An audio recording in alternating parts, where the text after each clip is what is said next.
Example 4.3 is also an integral of trigonometric functions, but here we don't have an odd number of them.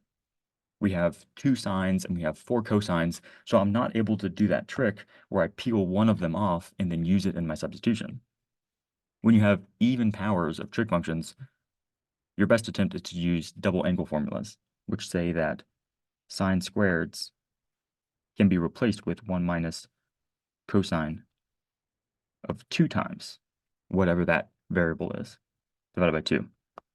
And cosine squareds can be replaced with 1 plus cosine of 2x over 2. So we can rewrite this integral. That sine squared can be rewritten as 1 minus cosine of 2x divided by 2. And the cosine to the fourth can be rewritten as cosine squared squared. And cosine squared is 1 plus cosine 2x divided by 2. So to simplify things, I have a division by 2 and then a division by 2 happening twice. So all of a sudden I'm dividing by 8 totally. I'm going to bring out that 1/8. And we can rewrite this integral as 1 minus cosine of 2x times 1 plus cosine of 2x squared. Now, let's multiply everything through. Skipping all the details, we have 1/8 integral of 1 plus cosine of 2x minus cosine squared of 2x minus cosine cubed of 2x. And linearity of the integral says that we can integrate each one of these separately. So I'll keep my 1/8 on the outside.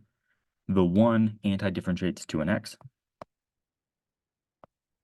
The cosine of 2x will anti-differentiate as a 1/2 sine of 2x with a little u substitution there. And I am not ready to integrate cosine squared yet, so I'm just going to leave that as integral cosine squared. And for the same reason, I'm not ready to integrate cosine cubed yet, so I'm just going to leave that inside the integral cosine cubed. Oops, I need a little dx at the end of that first integral. There we go.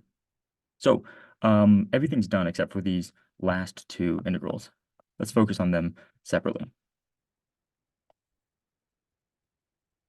We are trying to integrate a cosine squared of 2x. And that's right here. And we're going to use the exact same trick that we've already used. I can replace that cosine squared with a 1 plus cosine of 2 times what's inside the original cosine squared. So that'll be 2 times 2x, or 4x. And now we can see this was anti-differentiating as 1/2 x plus a 1/8 sine of 4x plus c. Okay, so let's go ahead and rewrite everything. This is 1/8 times x plus 1/2 sine of 2x minus, and this integral here was solved right here.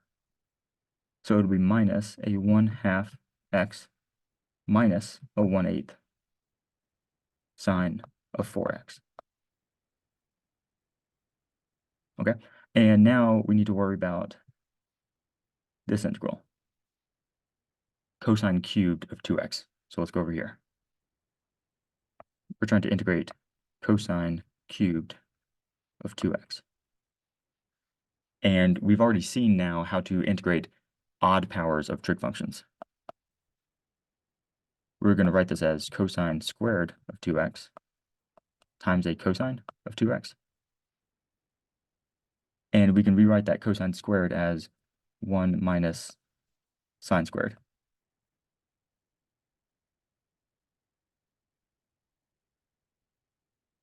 And our substitution will be sine of x, making du cosine of 2x multiplied by 2.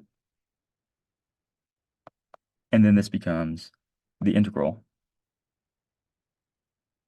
of 1 minus u squared 1/2 du. And performing the integration, we get 1/2 u minus 1/6 u cubed plus c, which, going back to our original variable, is 1/2 sine of x. Oops, that should read 2x. Minus 1/6 sine cubed of 2x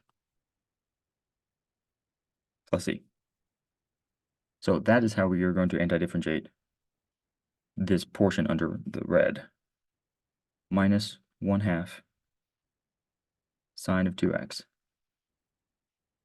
plus, after you distribute that negative, 1/6 sine cubed of 2x plus c. Okay, and let's just go ahead and clean this up a little bit. After you distribute, we should end up with a nice answer that looks like 1/16 x minus 1/64 sine of 4x plus 1/48 sine cubed of 2x plus c. So odd powers of trig functions are dealt with by peeling one of them off and using a substitution. Even powers of trig functions are used commonly by the double angle formulas.